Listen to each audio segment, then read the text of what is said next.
So the Jose Fernandez card market absolutely blew up last night and I made about 500 bucks profit from it.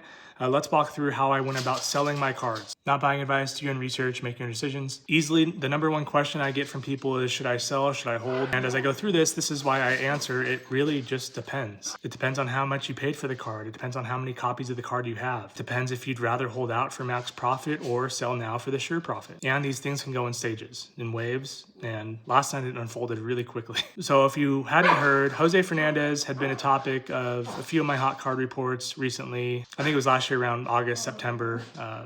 I noticed him in market movers. He just absolutely blew up out of nowhere. There wasn't really a headline attached to it, but there were 17 sales in one day for his first Bowman Chrome Auto. That's what put him on my radar. At that time, I bought a few cards and I bought a few more. From then to now, he's been mentioned in a few headlines as a player to watch, one that Diamondbacks fans should be really excited about, etc. So fast forward to last night, he makes his debut, and in my Substack community, I chatted, jokingly, I would love a homer from him because that's going to do wonders for his card value. Sure enough, he hits one. So at that point, I jumped to ComC. I see there's 4 copies listed, ranging from about 30 bucks to, I want to say 60. And I thought to myself, I could buy more, but I already have some to sell, so I'm just going to hold off. And I got them for much cheaper than 30 bucks. Maybe 2 minutes later, I go back and check, and they're all sold. So at that point, I'd like to have a ComC monopoly, so I list one of my cards for 50, 60 bucks, and it's sold. I paid something like 12 bucks for that card, so that's nice profit. As the night unfolds, things get more interesting, a lot more interesting. He hits another home run,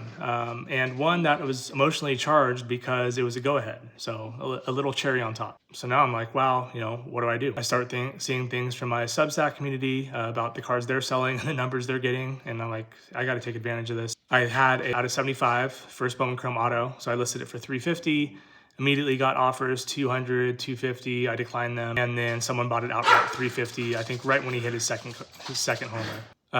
Between this time, I listed another copy on ComC for $80, thinking, wow, this is great, and it sold. I was laying in bed after all this, took place, and I was thinking, okay, I have 2 more cards. Let's check the lowest, buy it now, and there wasn't one below, I think, $250, $300. So I get out of bed and I list the 2 copies I have, one at $250, one at $350. I ended up selling one for $175. This is a base Chrome Auto. First Bowman Chrome Auto, Jose Fernandez, and I still have the 1 copy left, 350 bucks. And yes, it's an important point that I got out of bed to list the cards last night, because sure enough, this morning, the scene has changed a little bit and there's a lot more cards available under 200. Last night, this was not the case. There was nothing. All said and done, I paid around $12, $13 for the yellow Bowman Chrome Auto out of 75 way back when. I paid about the same, 10 bucks or so for 10 to 12 for the other copies in hand and the 2 copies on ComC. So all said and done, rough calculation, I'm going to say around $550 in profit from this event. And I still have 1 copy left. I can never tell you to sell or hold. My personal rule is, I'm going to wait as long as possible to give this person a chance to have a big event. You see it with Sal Stewart. I had 2 copies of his card, his first Bowman Chrome Auto that I got off Arena Club. I sold one way too early for like $10 profit last year, which was ridiculous because he hadn't had that big kind of coming out party yet. And now his cards are skyrocketing to the moon.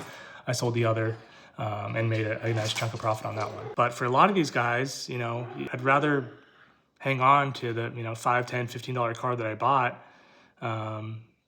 if they haven't made their debut, if they haven't really had a big event that's triggered a big increase in their card value. So you don't see this often, but you see it. And I think a lot of young names coming up already this year, a lot more to come. So who could be next?